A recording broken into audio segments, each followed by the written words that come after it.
Let's go to Carley McCord in the state capital of Texas. Carley?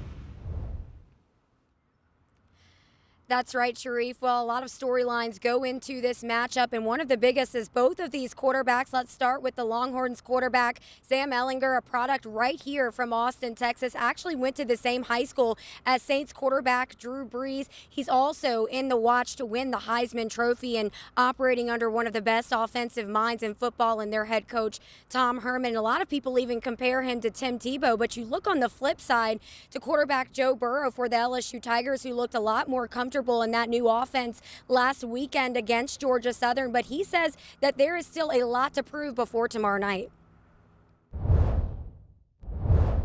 We had a couple miscues on Saturday night that, I think we left 14 to 21 points on the board, so we need to get better there. One of our goals is to not make it bigger than it is, focus on us, correct things from Georgia Southern, and prepare the way we know how to prepare.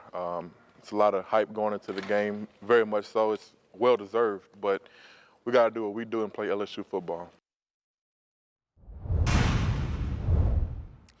Another storyline heading into this weekend is the weather. You heard Quaylen in the weather report earlier saying that it's in the triple digits here in Austin, Texas. Today, earlier, it was 104 degrees. A lot of people saying that they're worried about fatigue and dehydration, but you have to remember this is not Wisconsin or Ohio State coming in. These guys are from South Louisiana, where it's only a few degrees cooler right now. They're used to this heat, and they feel like they are extremely prepared.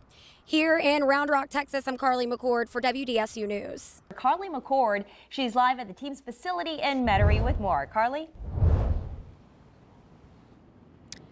Well, ladies, you both know we've all had those moments where you have had butterflies. Maybe it's that big test or that job interview that's coming up. But when it comes to being a professional athlete and NFL player, that is, the Lombardi Trophy will certainly give you those butterflies. It's a feeling that punter Thomas Morstead says that he has truly missed.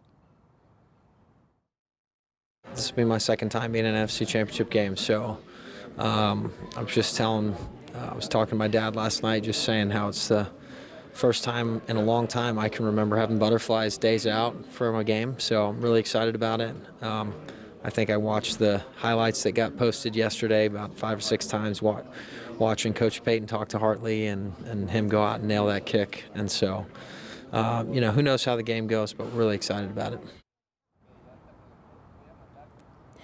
They are really excited. He's hoping to have those butterflies again, hoping they get the W this weekend and are headed to Atlanta to play for the Lombardi Trophy. Now, in unfortunate news, tight end Ben Watson, veteran for the New Orleans Saints, he is listed as inactive this weekend due to suffering from appendicitis. Now, we will have more on that story coming up in sports at 6. Live in Metairie, I'm Carley McCord for WDSU News. Thank you, Jeff. Well, today is International Women's Day. I'm celebrating, but there's also someone here who's pretty important who is celebrating as well, and that's the head coach for North Central High School, Afia Jordan. She's the first female coach to make it to the state championship game as a boys basketball team coach in the LHSAA era. I got to catch up with her before today's game and ask her what it meant to coach in a game like today's on International Women's Day, and she said it's wonderful because she believes as a woman anything is possible, and she wants to instill in her own daughter's mind that you can do anything as a female, and she says she gets a lot of support from the community for being a female coach, and the team really respects her as well. So it's a true honor to be here today for her. Jeff. That's right, guys. I was just able to catch up with Coach Jones from Port Allen to ask him what the message was in the locker room at halftime. He said he's told his team 6 things: keep playing, share the ball on offense, transition on defense, communicate, rock out, and be state champions. He said it's as simple as that, guys. Can't get better than this. It don't get better than this. It don't get better. Go eat some crawfish for us and enjoy it. Sounds good. Thanks, guys. Congratulations. We'll send it back to you, Jeff.